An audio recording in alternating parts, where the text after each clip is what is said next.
नमस्कार, आप देख रहे हैं नेशनल वॉइस और मैं हूं आपके साथ अंजनी कुमार सिंह। इन जनाब को तो आप जानते होंगे। कोरोना के काल में मौलाना साद का नाम इतना मशहूर हो गया जिन्होंने खुद ही ये सोचा भी नहीं था। कोरोना जैसी भयानक बीमारी की सच्चाई जानते हुए भी इस मौलाना ने मौत का एक ऐसा जाल बुना कि कईयों को बेहाल कर दिया। मौलाना साद की इसी करतूत की पूरी कहानी इस प्रोग्राम के माध्यम से आपको हम बताएंगे। शैतान मौलाना की सनक भरी चाल।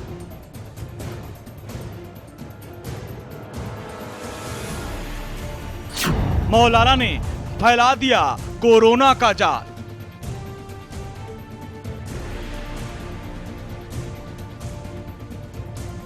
मौलाना का काम भुगत रहे मुसलमान।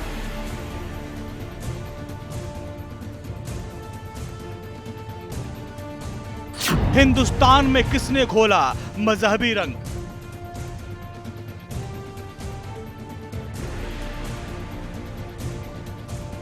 क्यों मजहब के नाम पर परोसा गया कोरोना का कहर।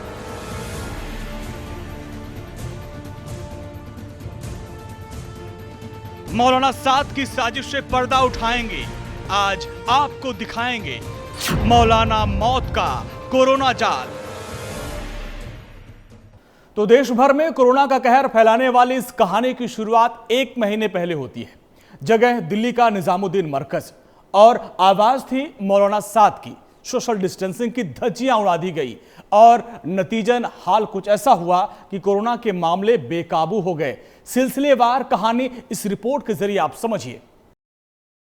नमाजें छोड़ो जी, मुलाकातें छोड़ो, मिलना जुलना छोड़ो, ये कुछ नहीं। जब अल्लाह ताला ने मेरी बीमारी मुकद्दर कर दी तो मैं किसी डॉक्टर किसी दवा को साथ रखकर कैसे बच सकूंगा। ये मौका मस्जिदों को आबाद करने का। ये आवाज मौलाना साद की है। वही मौलाना साद जो कोरोना के दौर में लोगों को घरों से निकलने की हिदायत दे रहे थे।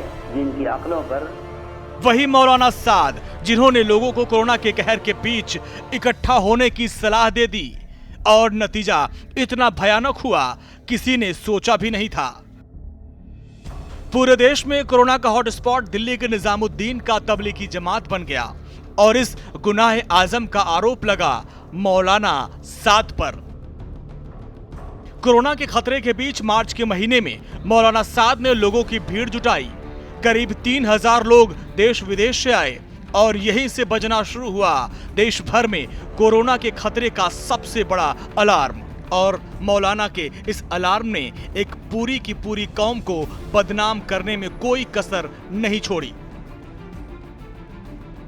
प्रधानमंत्री नरेंद्र मोदी ने कोरोना के खतरे से बचने के लिए सोशल डिस्टेंसिंग यानी सामाजिक दूरी को हथियार बताया था और मौलाना साद अपने खुतबों में इसी सोशल डिस्टेंसिंग को नहीं मानने की तकरीरें दे रहे थे।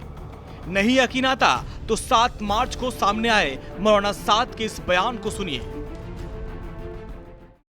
नमाजें छोड़ो जी, मुलाकातें छोड़ो, मिलना जुलना छोड़ो, ये कुछ नहीं। जब अल्लाह ताला ने मेरी बीमारी मुकद्दर कर दी तो मैं किसी डॉक्टर किसी दवा को साथ रखकर कैसे बच सकूंगा। ये मौका मस्जिदों को आबाद करने का।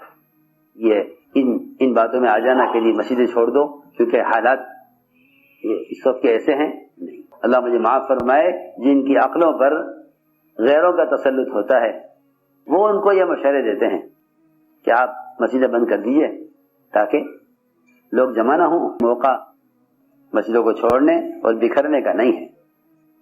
क्यों इस बात पर यकीन आ गया कि हम मिलेंगे तो बीमारी फैलेगी।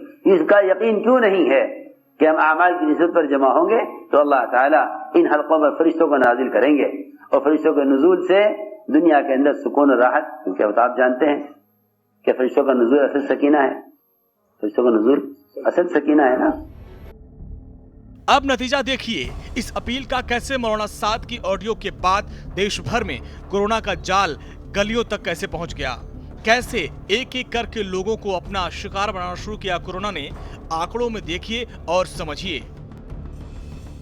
उत्तर प्रदेश में सामने आए 727 मामलों में 428 मामले जमातियों से जुड़े हुए हैं। जम्मू कश्मीर में 282 में से 60 मामले जमातियों से जुड़े हुए हैं। असम में 32 में से 31 केस के पीछे जमातियों का हाथ। महाराष्ट्र में 2801 में से 50 जमातियों से जुड़े हुए हैं। दिल्ली में 1561 में से 1080 जमात से जुड़े। पंजाब में 189 में से 28 केस जमातियों से जुड़े हुए हैं। हरियाणा में 199 में से 111 केस जमातियों के। हिमाचल में 34 में से 23 केस जमातियों से। देश भर में कोरोना की साजिश को जिस सफाई से अमली जामा पहनाया गया, आंकड़े बता रहे हैं। लेकिन अब सवाल उठता है कि कोरोना का कहर जब इस कदर बढ़ गया तो फिर कार्रवाई क्या हुई? जवाब जानिए। हालातों के बाद तबलीगी जमात के प्रमुख मौलाना साद पर एफआईआर दर्ज की गई। साथ ही तबलीगी जमात से जुड़े 7 लोगों पर भी एफआईआर दर्ज की गई, जिसके बाद पुलिस मौलाना साद की खोज में जुटी हुई है। इसके लिए पुलिस जगह जगह मौलाना साद की खोज कर रही है। लेकिन 28 मार्च के बाद मौलाना साद लापता है। आज हालात ये हो गए हैं कि देश भर में कोरोना के 13,000 से ज्यादा केस हैं।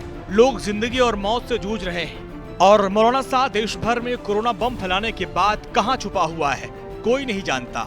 इस बीच मौलाना साद पर ईडी कार्रवाई भी कर रही है। पैसे से जुड़े कुछ खुलासे भी हुए, लेकिन मौलाना साद की इस एक गलती ने न जाने कितने मुसलमानों को बदनाम जरूर कर दिया।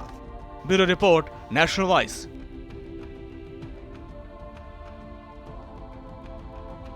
अब मौलाना साद क्राइम ब्रांच के आगे गिड़गिड़ा रहा है, कह रहा है कि हम जांच में पूरा सहयोग देंगे। तो दबाव काम आ रहा है, लेकिन अभी भी ये छुपा हुआ है।